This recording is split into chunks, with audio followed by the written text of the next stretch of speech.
Guys, it's a real honor to have Tony Profit today, who is the Chief Equality and Recruiting Officer at Salesforce. I've known Tony for over a decade. I've profiled him in a couple of books. One when he was at HP, and we talked about the amazing work he did optimizing the supply chain there. He also described for me China's huge surge early in the century.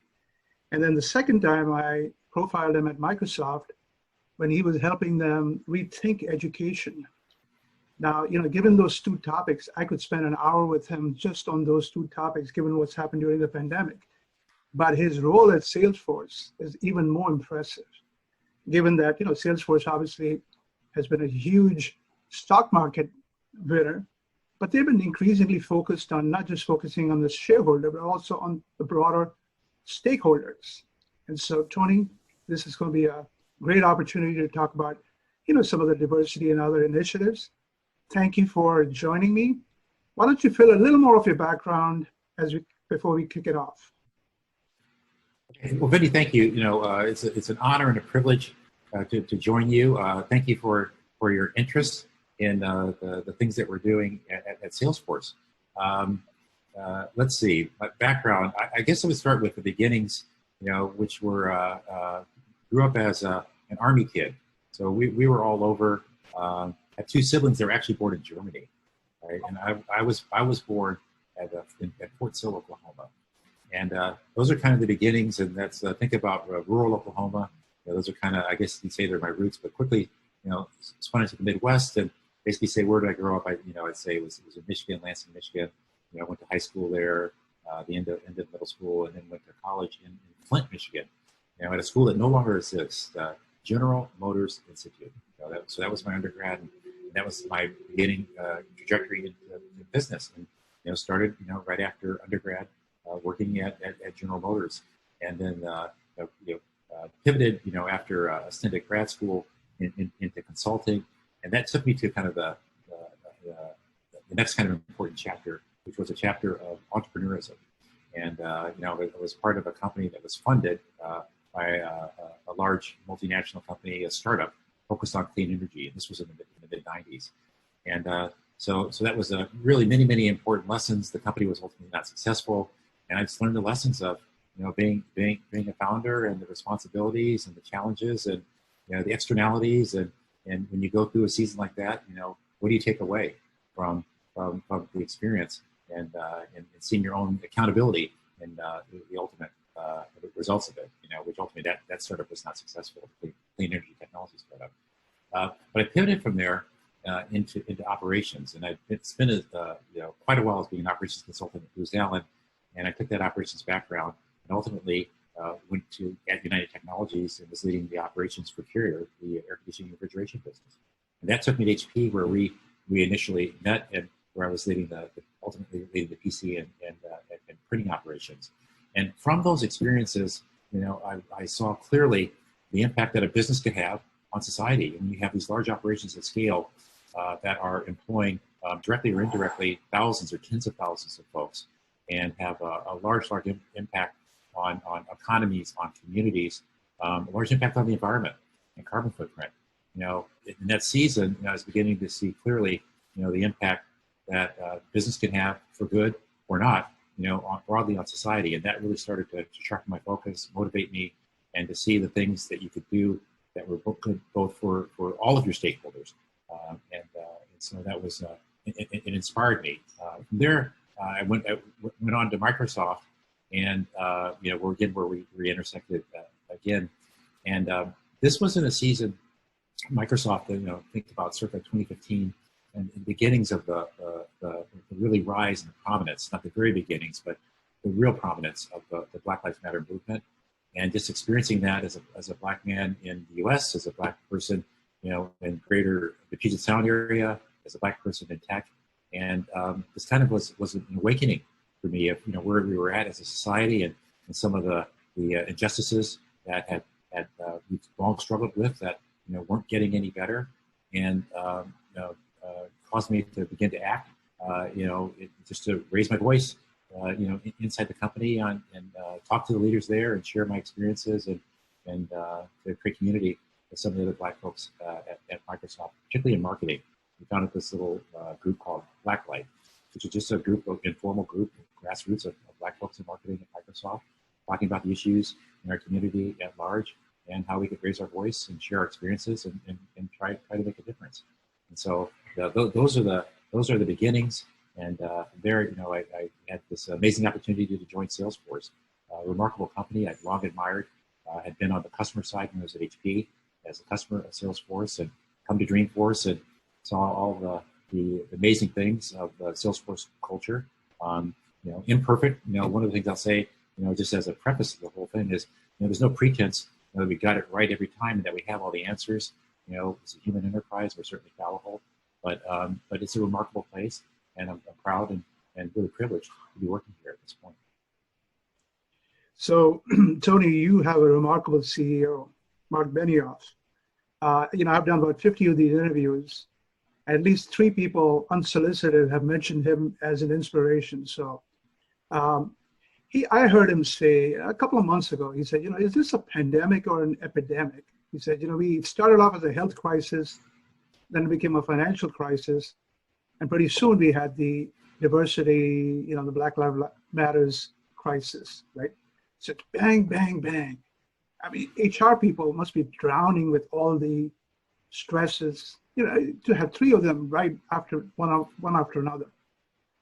Describe a little bit in your HR recruiting role, what pressures you've faced and what pressures you've seen customers face.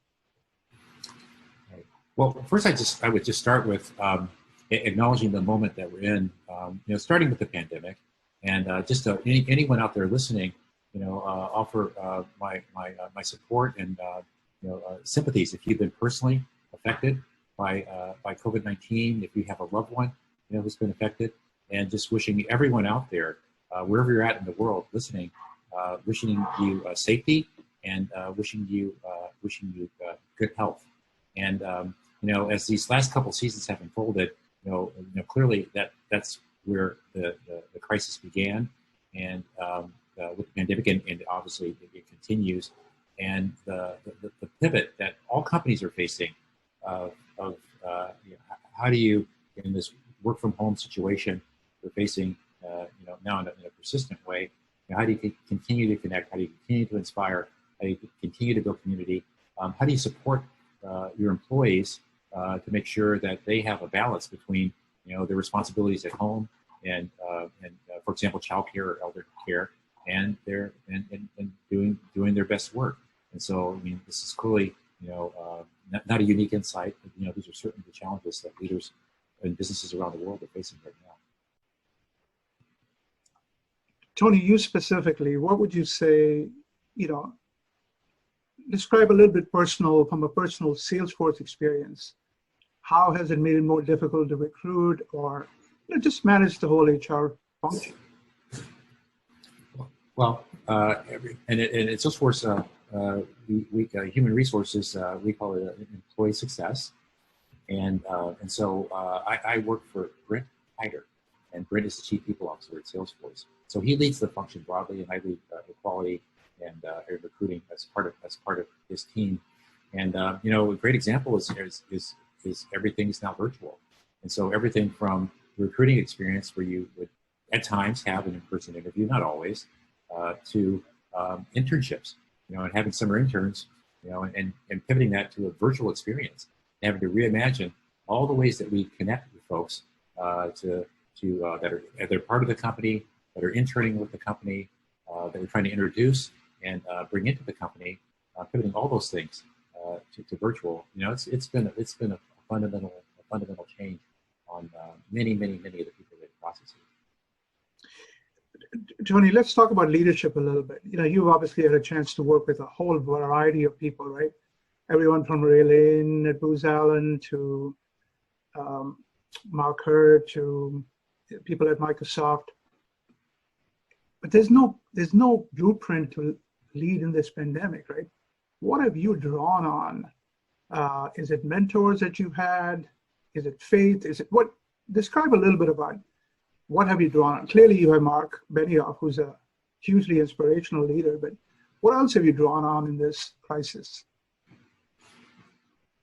Well, I would start there, naturally working at Salesforce. Mark is an essential point of inspiration. Obviously, I speak with bias because I work for Salesforce, and so you can think about perspective. But I do truly think the way the company has been led from making a timely call on pivoting to working from home, the time when that wasn't really the consensus, and I think that puts some courage on the part of the company and part of our leaders to the importance of staying connected and creating a discipline where pretty much every week we're having an all-company call. Where the tens of thousands of folks around the world are all invited to listen. And in this moment of a crisis like this, where you don't necessarily have all the answers, right, or have clear answers, or you can't clearly see, what's right around the corner because of the uncertainty and how dynamic it is. A natural instinct would be to communicate less. And then what I've seen happening with leadership here at Salesforce and many other great companies, it's not Salesforce alone. I just speaking Salesforce because I happen to work with Salesforce, to lean into it and communicate more, and to try to bring people together, to share the information that you have, to acknowledge the questions that aren't answerable. I've seen that be super powerful. In the last 5 months that we've been dealing with these converging crises. The other place where I've drawn inspiration and strength and encourage are we have an employee resource group, and hopefully for folks that work at corporations or even nonprofits, have these employee resource groups at their company. Then the leaders of our Black employee resource group is called Bold Force. I've been super inspired by these folks. Names like Monica Booley, Lola Banjo, Aubrey Broadwater, these leaders at our company who in this moment of crisis rose up, raised their voice, helped raise people's empathy, help inform them about the perspective of the Black community, not just this week and this month, but of these injustices that have persisted for hundreds of years in the nation, and took this moment to really elevate the company rather than you turn inside and focus on oneself versus focusing on the greater good of the company and sharing and raising their voices and truly rising up as leaders. So that has been incredibly inspiring for me. Finally, I'd highlight we've had a couple of moments in the community where we pulled together panels and forums of other people with similar roles to mine, the diversity, inclusion, equality, people-related roles, line and P&L leaders as well, just to sit and share and talk about what's going on and share observations, challenges, strategies, questions. We always have any answers, but coming in community with folks that are struggling with the same challenges and problems, and authentic conversation off the record, that's also been super inspiring for me as well. Tony, I've always admired how you've navigated different organizations. As a man of color, you seem to have done very well, and it's because you work pretty well with people under you and people over you. What advice would you give? I mean, clearly every executive is more sensitive to what's going on, but they don't always know how to react. What advice would you give to other executives about not just the Black Lives Movement, but just in general about diversity? And you're clearly doing a good job. Share some of your advice. Yeah, I go back to my preface. First of all, thank you for that, Vinnie. And I go back to my preface, which is we really are approaching this with a sincere spirit of humility. We've got a lot of work still to do. If you go to, anyone listening can go to equality.com. But equality.com, we are transparent about the representation of folks at the company, and in that you will see we have a significant amount of work to do. For example, you'll see that just 33% of the people that work at Salesforce today are women, but just 1 in 3. You'll see that today slightly less than 3% of the folks that work for Salesforce in the US are Black. And so I wouldn't argue that we're doing a great job or that we've been successful. We have a lot of work to do, very focused. The advice I would offer to folks, to everyone, is find a way to be an ally. find a way to understand and learn and listen to the lived experiences of someone, who has an identity different than your own. And that may start, purely by listening, but then once you gain your footing, by raising your voice and being a sponsor and a mentor and an advocate, being an active ally versus being a passive ally. That it certainly comes with fear, and the fear of saying the wrong thing.